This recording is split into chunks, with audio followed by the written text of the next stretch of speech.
The dense foliage of the tropical rainforest was thick with humidity and the cacophony of insects. Sunlight struggled to penetrate the thick canopy overhead, painting the forest floor in a mosaic of light and shadow. The air hung heavy with the sweet scent of rotting vegetation, a stark contrast to the nauseating stench of the swamp that lay nestled in the valley. As the sun began its slow descent, casting long shadows across the jungle floor, a young girl named Maya skipped ahead of her father. Her bare feet barely made a sound on the soft earth as she chased a butterfly, its wings a kaleidoscope of color against the darkening green. Suddenly, the butterfly vanished, and Maya, in her exuberance, tripped over a gnarled tree root and tumbled down a muddy embankment. She landed in a heap at the bottom of an old abandoned well, hidden by thick vines and years of neglect. Gasping for breath, she looked around frantically. The well was dark and dank, its sides slick with moisture. Then she heard it, a low guttural growl that sent shivers down her spine. Something big, wild and dangerous was lurking in the darkness. Panic surged through her.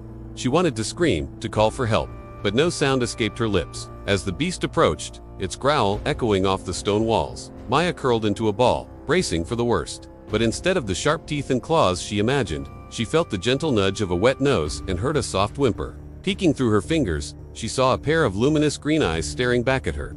Then, to her astonishment, a small head nuzzled against her hand. It was a tiger cub, no bigger than a house cat, its orange and black striped fur matted and dirty. Its green eyes, usually symbols of predatory focus, were now clouded with fear and exhaustion. It was alone, scared and soaked to the bone. And as Maya looked into those emerald depths, she saw a reflection of her own fear and helplessness. With a shaky hand, she reached out and stroked the cub's head. It leaned into her touch, purring weakly, and Maya felt a surge of protectiveness wash over her. This little cub, with its playful spirit momentarily forgotten, needed her help. And as Maya looked into those pleading green eyes, she knew she couldn't leave it behind. She slowly climbed to her feet and helped the cub scramble up the well's rough stones. Once on solid ground, it shook itself, sending a spray of dirt and leaves flying.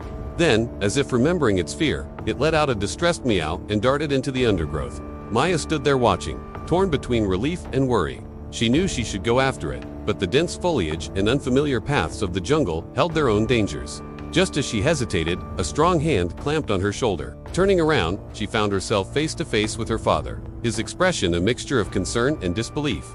He had come looking for her when she didn't return home at dusk, and what he saw at the bottom of the well was both shocking and heartbreaking. Without a word, he helped her home. The image of the lost tiger cub seared into their minds.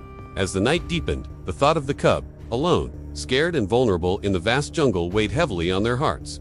They knew they couldn't just ignore its plight. So armed with a lantern and a basket of fish, they set out into the dark embrace of the jungle, the faint glow of the lantern cutting through the gloom like a beacon. The path to the well was a treacherous one, littered with fallen branches and tangled vines. But the determined couple pressed on, their hearts pounding in unison with the nocturnal symphony of the forest. When they reached the well, Maya's heart sank.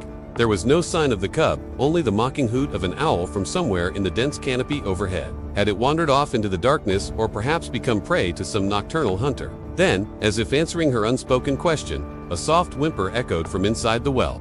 Relief washed over Maya. It was still there, scared and alone, but not lost.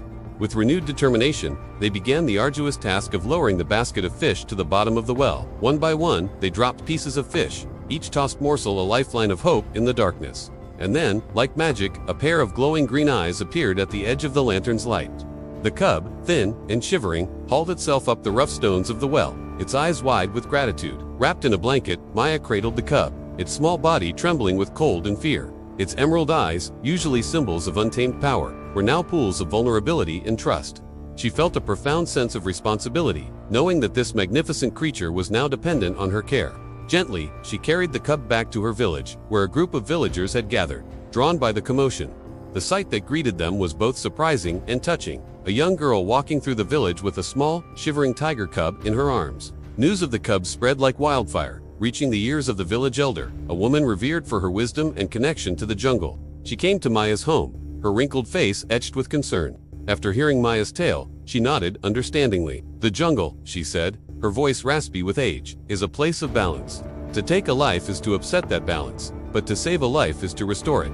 She turned to the cub, now curled up peacefully in a corner of the room, and added, "We must ensure this cub survives. For it is not just a cub, but a promise of the jungle's enduring spirit." Thus began the cub's stay in the village. Under the guidance of the village elder, they fashioned a warm bed for the cub, placing it in a spacious hut on the outskirts of the village. The villagers took turns caring for it, feeding it milk and fish, ensuring it grew strong and healthy. As the days passed, the cub thrived, turning from a scared, shivering ball of fur into a playful, energetic youngster. It scampered around its makeshift home, its orange and black stripes a blur of motion. Yet beneath its rambunctious spirit, Maya sensed an underlying restlessness. The cub seemed to understand the love and care given to it, but it also yearned for the freedom of the jungle, the thrill of the hunt, and the companionship of its own kind. One evening, as the sky blazed with hues of orange and purple, Maya sat beside the cub as it dozed. She knew it was time to let it go, to return it to the wild where it belonged. As the sun dipped below the horizon, they carried the now hefty cub to the edge of the jungle. The transition from the familiar surroundings of the village to the shadowy embrace of the forest was palpable. The cub, sensing the shift, became unusually still, its ears pricked, listening intently to the symphony of sounds that marked the jungle's night. At the edge of the clearing, Maya knelt down, and the cub, as if understanding the gravity of the moment, approached her. Nuzzling against her hand, it purred, a sound that resonated with the deep rumble of the night. With a heart full of emotion, Maya rose to her feet and gently pushed the cub toward the darkness. It hesitated for a moment, then with a sudden burst of energy, it dashed into the undergrowth. Standing there as the cub disappeared into the thicket, Maya felt a profound sense of loss, tinged with the pride of knowing she had done the right thing. In the weeks that followed, the villagers noticed changes in the jungle. Prey animals seemed less wary, venturing closer to the village in search of food. The balance, as the village elder had spoken of, seemed to be restoring itself. One day, as Maya walked through the village, she saw something that made her heart skip a beat. It was the tiger cub, now grown larger, its orange and black stripes a striking sight against the lush green backdrop. And then it did something that made Maya gasp.